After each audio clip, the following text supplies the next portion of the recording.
Jornal.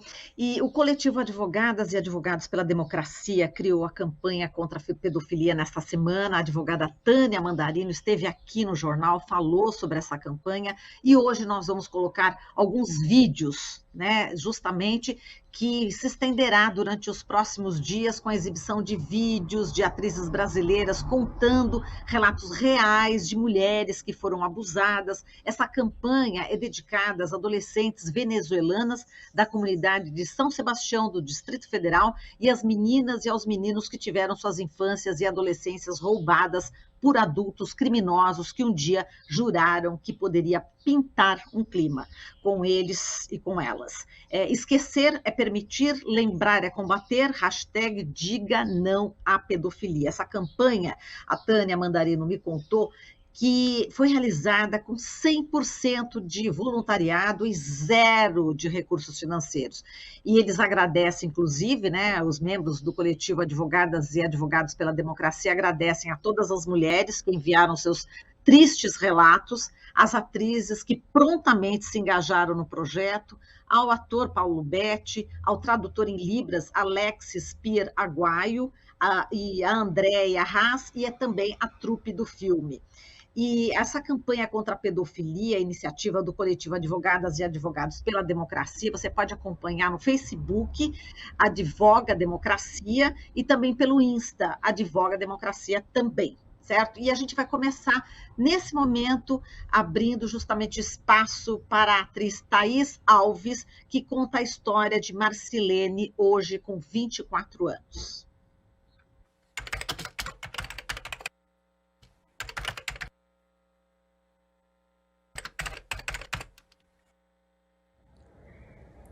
A primeira vez eu tinha 8 anos e havia ido visitar uma prima, quando um homem na comunidade que ela morava avisou que estava doando uns cachorrinhos. Eu fiquei muito animada, porque meu mãe permitiu que eu adotasse um filhote. Esse senhor, ele era muito simpático. Ele disse que eu e minha prima, de 11 anos, podíamos ir na casa dele para buscar o cachorro. Como ele era muito querido na comunidade e morava do lado da casa da minha tia, minha mãe permitiu que eu fosse com a minha prima lá. Quando chegamos, ele pediu que eu sentasse no colo dele e passou a mão pelo meu corpo. Eu sabia que tinha alguma coisa errada, mas eu estava tão animada com o cachorrinho que eu não dei muita importância. Eu saí de lá me sentindo estranha, mas eu não sabia o motivo. É que na cabeça do pedófilo pintou um clima. O nome dele era Jair, e essa é a história da Marcilene, que hoje tem 24 anos. Os nomes são fictícios, mas a história é real. Diga não à pedofilia. Não importa disfarçada do que ela venha.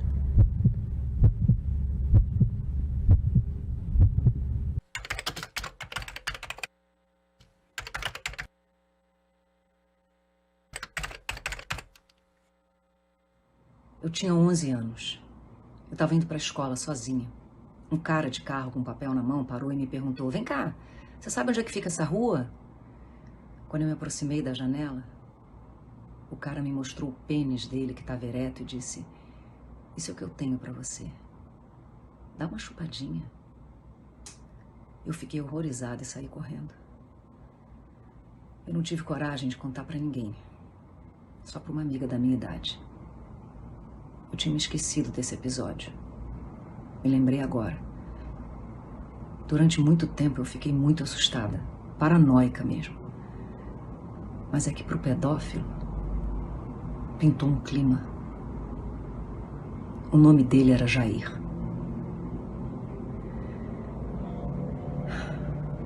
Essa é a história da Morgana.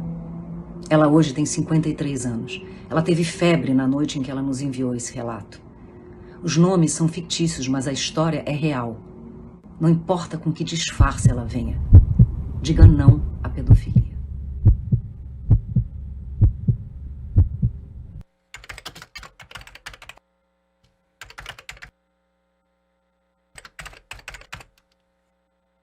Quando eu tinha 15 anos de idade, eu trabalhava em uma transportadora como jovem aprendiz. Eu me lembro do encarregado de operações sempre me tocar para conversar comigo e me trazer chocolates. Até que um dia ele decidiu me contar de uma vez em que ele tirou a virgindade de uma menina da minha idade. e o quanto aquilo havia sido prazeroso para ambos. Ele tinha uma filha que era uns 2 anos mais nova do que eu, era casado e tinha uns 45 anos. Mas é que, para o pedófilo, pintou um clima. O nome dele era Jair. E essa é a história de Kátia, que hoje tem 25 anos. Os nomes são fictícios, mas a história é real.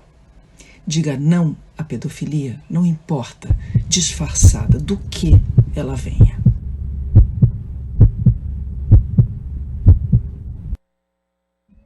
Bom, nós acompanhamos aqui esses depoimentos. O primeiro foi da atriz Thaís Alves, como eu disse, contou a história de Marcilene, hoje com 24 anos. A segunda atriz foi a Débora Evelyn, que contou a história de Morgana, hoje com 53 anos. E, por fim, a Júlia Lemertz, atriz, que contou a história de Kátia, hoje com 25 anos. Portanto, está aí alguns vídeos, né, da campanha contra a pedofilia que o coletivo Advogadas e Advogados pela Democracia está promovendo, e vocês podem acompanhar tanto pelo Facebook quanto pelo Insta, no Advoga Democracia. Bom, agora são 8h26.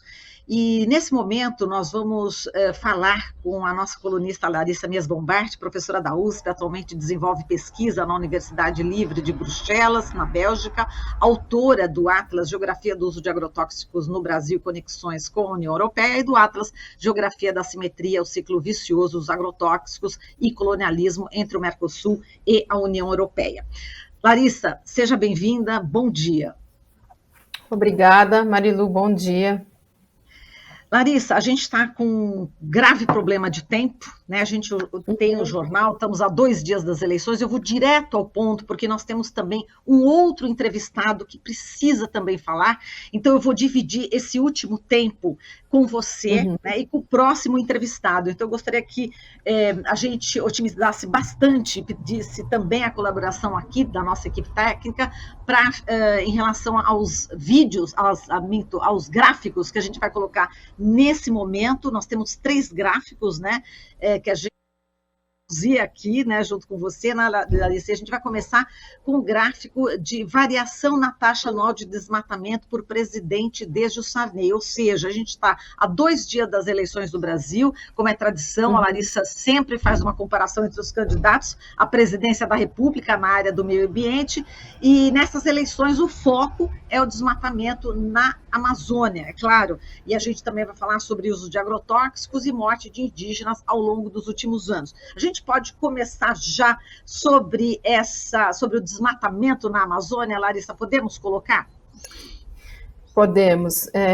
Bom, obrigada novamente, Marilu. Quem fez esse gráfico foi o Carlos Rittel, que é um jornalista renomado, brasileiro, ambientalista, hoje também vivendo no exílio. Ele quem produziu esse gráfico, e ontem eu publiquei esse gráfico no meu Instagram com o seguinte título: um gráfico fala mais do que 1000 palavras. Então, para quem não está vendo o gráfico e está só nos ouvindo, nós vemos por cada presidente, né, desde antes do Itamar Franco, qual foi a taxa de desmatamento. E nos governos Lula e Dilma, nós tivemos uma taxa de desmatamento negativa, ou seja, uma diminuição do desmatamento. Depois, no governo Temer, um importante aumento no desmatamento, de cerca de 20%, e finalmente no governo Bolsonaro, algo jamais visto na história recente do Brasil, na história do Brasil pós-ditadura, que é uma taxa de mais de 70% de desmatamento. Então, é algo que nunca se viu. Isso está, obviamente, impactando severamente o bioma da Amazônia.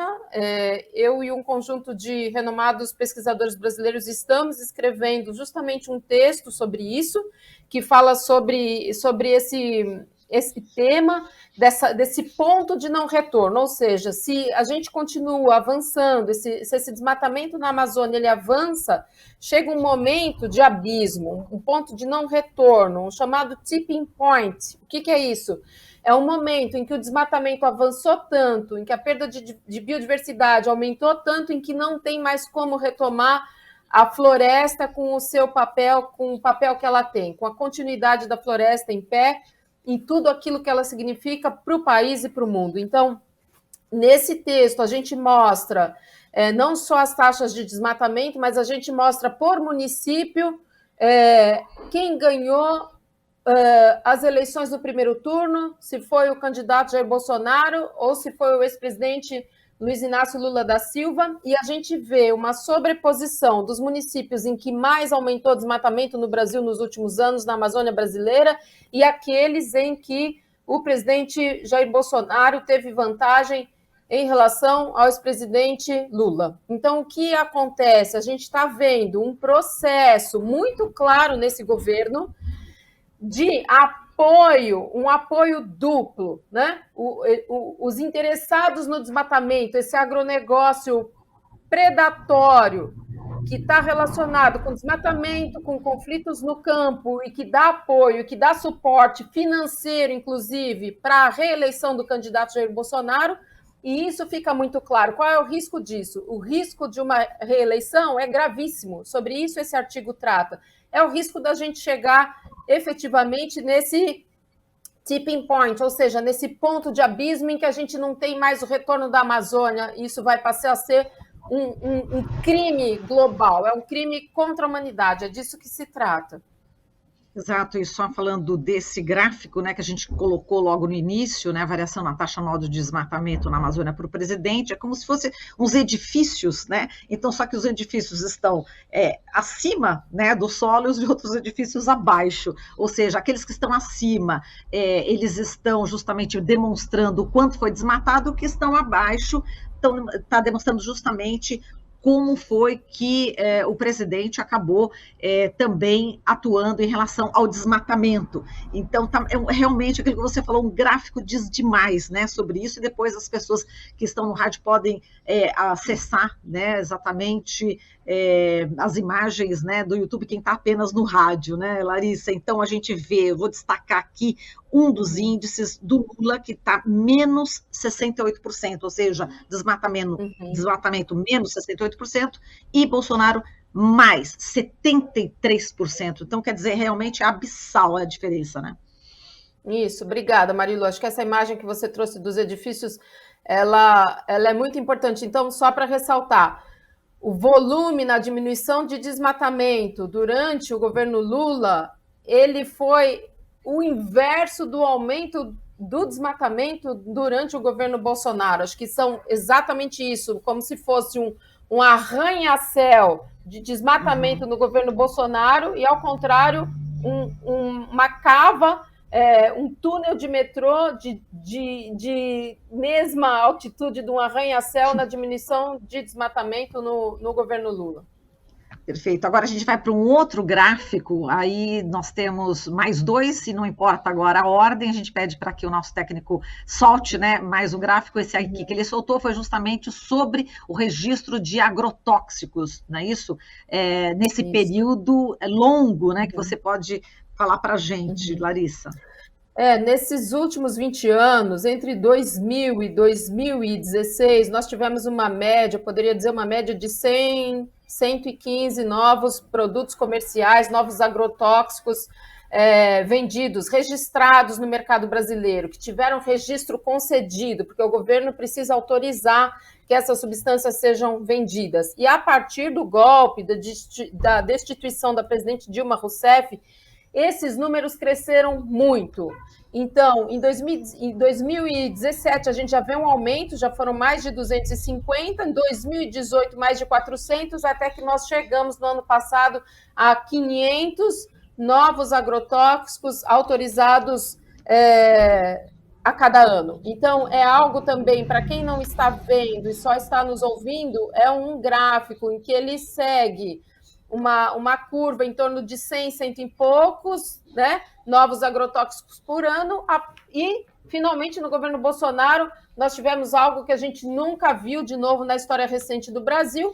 Em 3 anos, 1.500 novos agrotóxicos registrados, o que levou 10 anos para alcançar esse número. Em 3 anos, o governo Bolsonaro aprovou o que toda a série histórica tinha aprovado. Então, um aumento muito grande de substâncias, inclusive a gente já falou disso aqui, né, Marilu?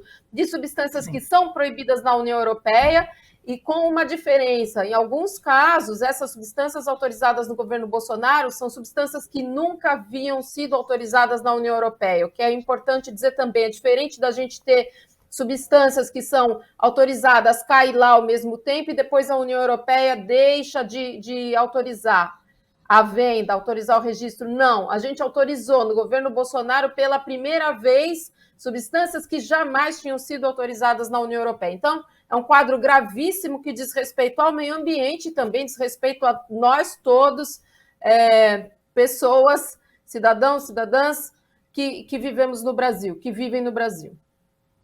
Exato. Agora, nessa questão só do agrotóxicos, como é que a comunidade europeia, enfim, está reagindo diante desse aumento do número de agrotóxicos e também a expectativa em relação às eleições, hein, Larissa? Eu tenho sido bastante perguntada sobre a questão das eleições. A comunidade europeia está vendo de forma muito assustada a possibilidade do Bolsonaro ganhar as eleições. Isso é um tiro no pé, por falar em tiro, né? Esse é o momento, né, da semana. O governo está colocando em risco, de verdade, a economia brasileira, os principais parceiros comerciais brasileiros, porque, de verdade, a sociedade civil europeia não quer compactuar com esse nível de desmatamento, com esse nível de contaminação ambiental e humana por agrotóxicos. Então, obviamente, que a questão do acordo comercial Mercosul-União Europeia é o primeiro elemento que aparece na pauta, mas não só. Toda a questão comercial que envolve a importação de produtos brasileiros está em jogo, e há realmente um temor da sociedade, não só da sociedade civil, mas dos governos europeus com relação à possibilidade dessa reeleição. Agora vamos falar sobre o terceiro gráfico aqui, que refere-se, né, aos indígenas assassinados no Brasil por ano, desde 2011 até 2021, e novamente se repete, exatamente como nos outros dois gráficos, né, Larissa, a questão realmente da violência, e os números negativos são maiores, né? Uhum, exatamente. Então, quando a gente está falando de um problema ambiental, eu sempre digo que nenhum problema ambiental ele é só ambiental. Toda devastação ambiental é precedida por uma devastação humana. Ou seja, o que eu estou querendo dizer? Que todos esses dramas ambientais que a gente vive no Brasil, eles são, antes de mais nada, dramas humanos, porque os primeiros a serem atingidos são os seres humanos. Nunca se viu, de novo, na história recente, tamanho número de indígenas assassinados, como a gente está vendo hoje. Para quem não está vendo o nosso gráfico, a gente tem uma taxa em torno, que já é um absurdo. Eu acho triste a gente ter que falar que temos, inclusive, um número de média para falar de indígenas assassinados que nós tivemos. Em 2016, foi pouco menos do que 50, em 2017, menos do que 60, enfim, até que o ano passado, isso veio numa escalada a partir de 2018, até que no ano passado nós tivemos cerca de 200 indígenas assassinados no Brasil.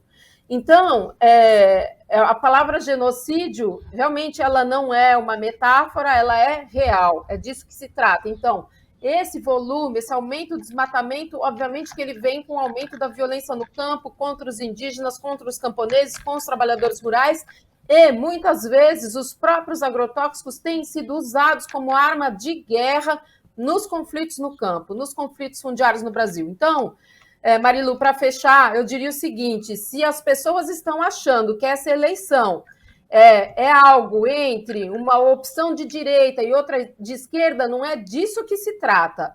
Não é disso que se trata. O que eu gostaria de alertar é que uma possível reeleição, que eu espero que não vá acontecer, e tudo indica que não, do presidente Bolsonaro, seria como compactuarmos com um crime contra a humanidade.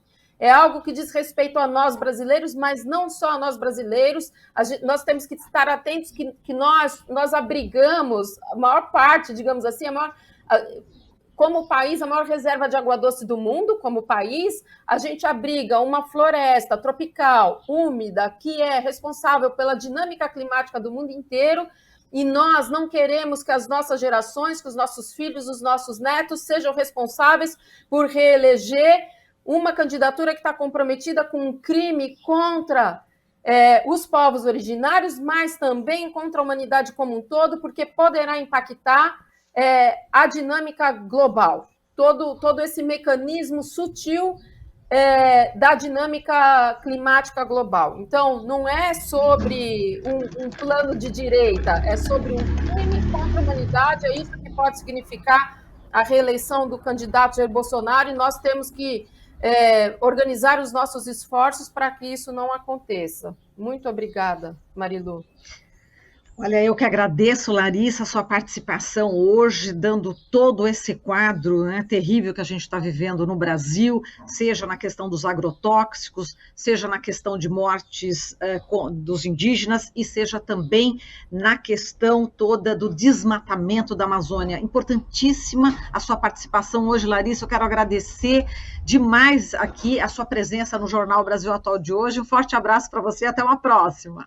Eu quem agradeço. Até a próxima.